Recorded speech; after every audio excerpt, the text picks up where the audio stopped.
So, okay, well, I haven't done a lot of artist talks for a while, but I work at a farmer's market talking to people all the time, so I thought, what do people want to know about? So I kind of tried to make an artist talk that would say, I mean, over here I was talking about how I make my work, but maybe more of the history of it. So I've forgotten already. So all my work is carved and painted, and recently it all has gold leaf. In the beginning it didn't have gold leaf, but I, as an artist, I've always had to do a number of things, day jobs, so that I could make my art and not worry about selling it. I could be free to just do whatever interested me. So I've been doing this work for about 50 years. I've made about 2,000 pieces. As I say, I've just really just done carving and painting. I've added the gold leaf recently, and recently I've been on a brass tack kind of obsession. I do it for a few carvings and then I stop. I think, oh, this is getting out of hand. So, but basically kind of just trying to get better and better at what I do and make a good product and a handmade product.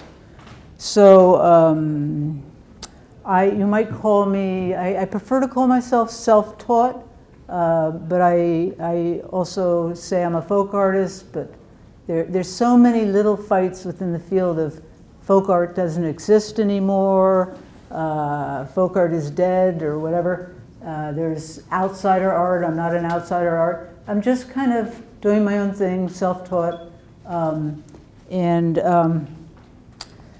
having the most fun I can. I started doing my work, well, I guess I could walk over to show everybody the, look at this, I mean, this is like unbelievable. I started making my work because my father gave me a gift of this small picture of me riding a horse at the farm where I grew up on my horse Admiral with my dog Lulu. And he gave it to me maybe when I was 22. So when I was a kid, I used to go to the Florida Keys in the summer, and my father went to Key West and bought a carving by somebody named Mario Sanchez, who's not alive anymore, but he was a Cuban American, and he lived in the winter in Tampa. In the winter in Key West, in the summer in Tampa, because Tampa was cooler then. It was his winter home. And he worked as a story reader for cigar makers. And he also made these carvings. So my father bought a piece and came home with it, and I just loved that piece, and we always had it in our house. And then when I turned 22 or so, my father gave me this as a gift. He carved a picture of me, and at the time I was at Cornell, I wanted to be a writer, and I just started doing these wood carvings, telling stories on wood, and people liked them better than my writing, so, you know, what can I say? Within a year, I had sort of just started doing wood carvings. At what age? I was around 22. Yeah. So I'm 74 now, if you want to do the math. So that's how I got started doing my art. I've made around 2,000 pieces. And my art kind of, these pieces tell stories about my life. I have done various commissions. Somebody brought one in here that they wanted to show me that somebody asked me to do for somebody. But most of my stuff I do for myself. And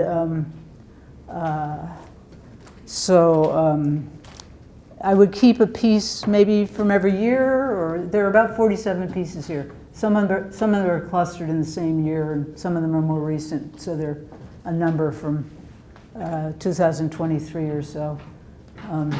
But every once in a while I blank out looking at all these faces. I mean, it's unbelievable. Sorry. Basically they're visual stories and a recording of my life and important events. So usually I spend a lot of time alone in my studio carving, and then I go to the farmer's market on Saturday, the Ithaca Farmer's Market, and I've had a series of shows, 5 of them in the last 5 years, at different places, because I said, I've got all this artwork, I should, try to get some shows.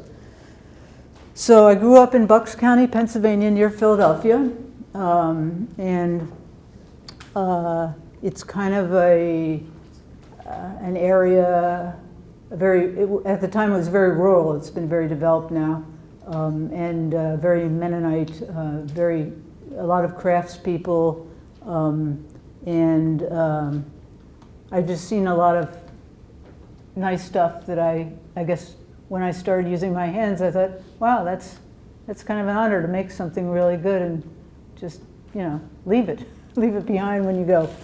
So there's a lot of pride in that.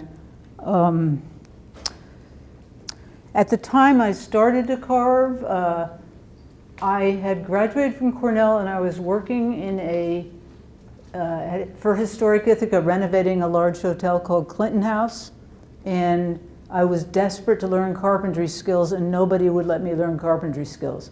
I was just always sweeping and painting and sanding, and they never let me do it. So when my father did this carving for me, he kind of said, oh, you should try one too, you should, use X-Acto knives, here, this looks like a good board. And so after that, I got a lot of skills in woodworking and did carpentry for a time, but I've done various things. I've done a lot of carpentry, I've done a lot of house painting, I built my own house, sold my own house, worked as a home care person for a while. These are all day jobs, all while I was doing carving. And finally I was a social worker for 30 years. I'm just sort of retiring this year. And so that was a great, it used my mind, not my body. So it was a great compliment. It didn't, because doing the carving is pretty vigorous on the hands. So let's see, for years I was in the New York City, I had an agent in New York City for years who was like quite a mentor, and he helped me get into a bunch of, well, do you think I ought to move around? Does anyone want me to talk about any particular piece? Are you getting bored standing in one place? Well, maybe I'll walk around. He needs to move around, I think. Well, a retrospective, people may know, a retrospective is often, this would be a retrospective. It goes from my earliest work to my latest work. It might show how my style has evolved. And so that's why this is called retrospective, so that it shows, the pieces here sort of range from, I don't know, 1976 to present. So this is a recent one that I tend to work in series, so I've been doing pictures of women holding on to trees in the wind. This one is kind of like a little more of my surreal work, I guess you'd say that. I mean, because it's sort of, it's maybe the 8th in the series. Most of them, the first ones were small, and this one kind of took it to a far extent. And so let's see. I'm a gardener, so this is gardening. I mean, many of my pieces I think of as sort of self-portraits, but this is a picture of my garden with not that many people. Usually it's just me, but I had to put in a truck and apple trees. A lot of it is a little fantasy. I'm not kind of really trying to be realistic, but I did it, and then I might have had this little path here, and it just didn't work until I made the path big. Took you through the whole piece, and then put it in the frame.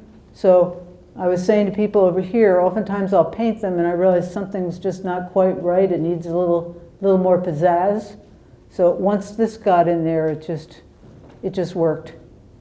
because I'm always trying to kind of have them be symmetrical, and she's sort of like over here, and until I got this in here, I'm probably left to right reader, you know, but I like to enter in from this side and go out this way. And it's just some of my favorite ones, I'm able to accomplish that. Like this one here, I got the large figure here, and to me it pulls it in. But yeah, there are those where I might enter through the left. This one is basically, you know, big figure in the center. And then there are a bunch of ones over here that are older ones. At the Cape Cod beach, a couple family pictures. This was this was done in 1986. So it was right after, I have 2 children, and it was right after they were born. So it was sort of about that excitement. And let's see, this is a picture of Lily, who's the original, if anyone's heard of brown cow yogurt. At any rate, I lived in the country, which is where I built a house, sort of on a house with a lot of basically hippies who are all building their own houses. And Lily lived up the road. And brown cow, she was their original cow. But when my children were maybe 3 or 4, the brown cow had sold to whoever bought it. I can't remember who bought it. But Lily was all alone in a little shed out there by herself. So this was sort of a homage to Lily. This was about the biggest, this is still about the biggest I ever worked, because it's pretty big. I have to actually reach over into the middle of it to. Is this interesting to people to hear me talk about pieces? Yeah, keep it up, keep it up. Okay, well, let's see. Okay, this is, a lot of these, you can't see the back, but a lot of them have the photographs of the place on them, especially if it's an actual place. So this is a gas station in Auburn, New York. Wait, Auburn, New York. I do a lot of things in series, so I've done about 6 or 7 gas station pieces. I was really into the uniforms that they had them wear in the magazine, and everyone was all in white with the little caps in the 50s ads. And so this was one of the last ones I had, and I said, I'm not going to sell that. I'm just going to keep it. So I did about 6 of them. And it has the picture of the gas station on the back. I've done a lot of yes pieces. So this is one of those. And I think I said, I do things in series. So every once in a while, a yes piece just fits the bill. You know, it's kind of about, this is hard. And then I say, yes. So that's kind of what those are about. This is a picture, I think it's called Barn at the top of the lake, Cuba Lake. I go driving around, take pictures of barns. And so these aren't particular cows that I know, but I do triptychs now and then. I haven't done one for a while. This is a campground in the Adirondacks where I used to go to this little island in the Old Forge, St. Regis Canoe area, and there was a really elaborate campground that one of the park rangers, it was like a permanent campground. I mean, it was his permanent spot. And so I thought it was really great, and I did a picture of it.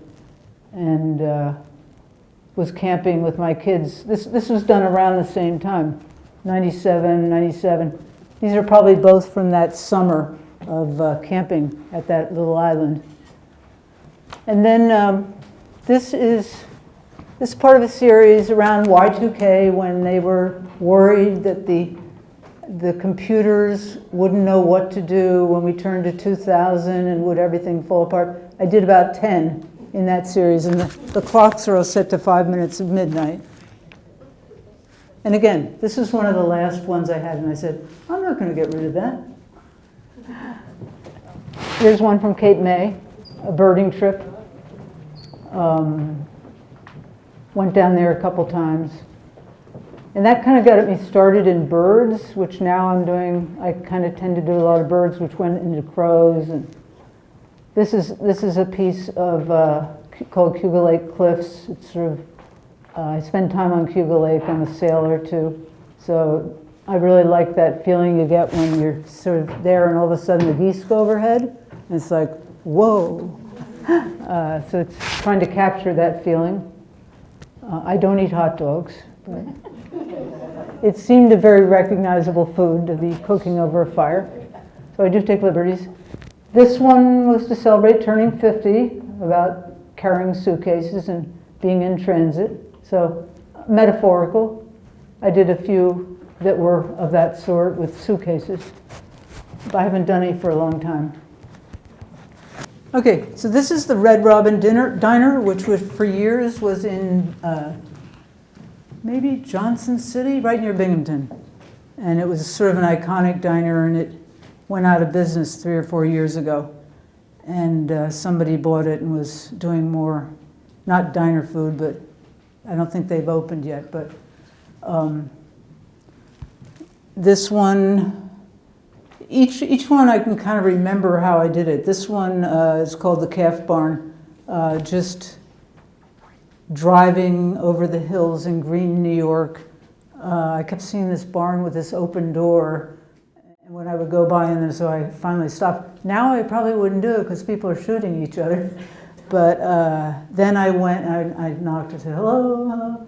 And the guy was very friendly, and we, so I did some pictures of his barn, and then it was empty, but I took the liberty of putting the calves in there.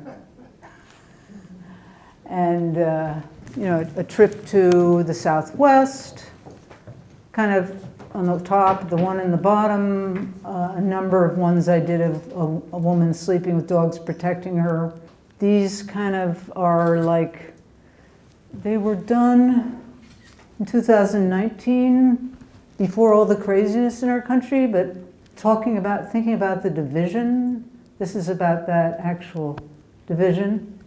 And this one was a total experiment with doing willow sticks. I haven't done much 3D stuff. I really like it, but it's an orphan right now. I did maybe 2 or 3 other willow pieces, and then I went back to my flat work.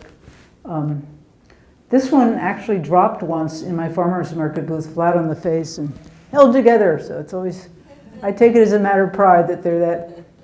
Once I had somebody take pictures of my carving and put it on top of their car and drive off, and it fell on the road. And it was wrapped in a blanket, and it just survived. It had a tire track across the back, but it survived. I wouldn't use that as a usual test, but they've been through a lot, some of them. This one is a picture, you know, taken from sailing on Cuba Lake. It's called Keeping Off the Rocks. A number of times where the Finger Lakes are known for squalls coming up suddenly, and then you ideally go to shore, but your boat is being kind of blasted against the rocks. It's kind of a metaphor for, you know, just being tough, keeping off the rocks in a strong wind. This one happened because I think the picture's on the back. A friend of mine did a picture of some cows. You can hardly see the cows, but they're kind of glowering. And I thought that would look really good with a bunch of dogs. Like, because, well, in a little way, you know, they're like, they're not natural enemies, but in nature, wolves and whatever a cow would be enemies. And there's like that tension right there. And so the cows are like, they just came in the door and they say, "What are you all doing here? What are you in my space?" It's just meant to be funny, kind of. So, and this one over here is called Brooks Barn, Ghost Cows. This was it has the picture on the back too. It's a picture of a barn I spent a lot of time in as a child, And they never had cows. They always had goats and donkeys.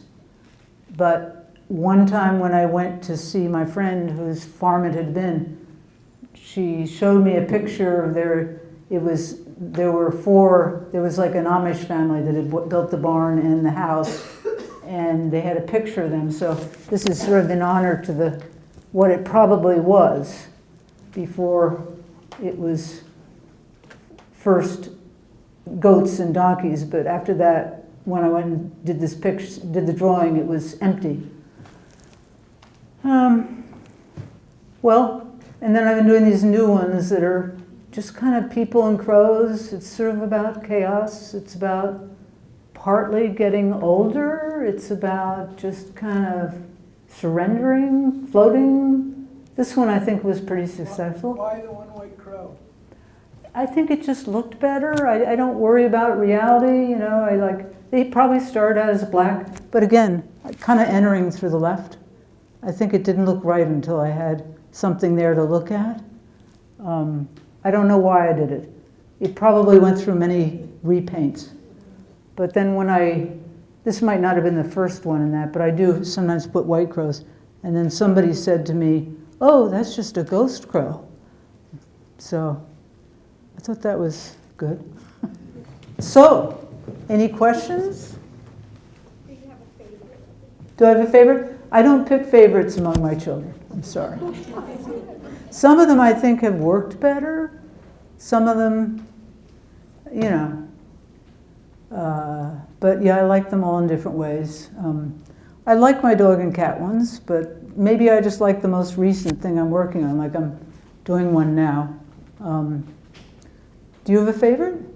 Which one would you pick? You'd pick this? Maple syrup. You like the maple syrup? Okay. I like because of the snow. Okay. Yeah. And I like all of it. Yeah. I like doing snow scenes too, because I tend to get really dark when I do grass, and so the snow forces me to do kind of lighter colors, easier to paint. Did anyone else have any questions? I like your imagination. Okay. It's great. Yeah. And your carving ability is fantastic. Oh, thanks.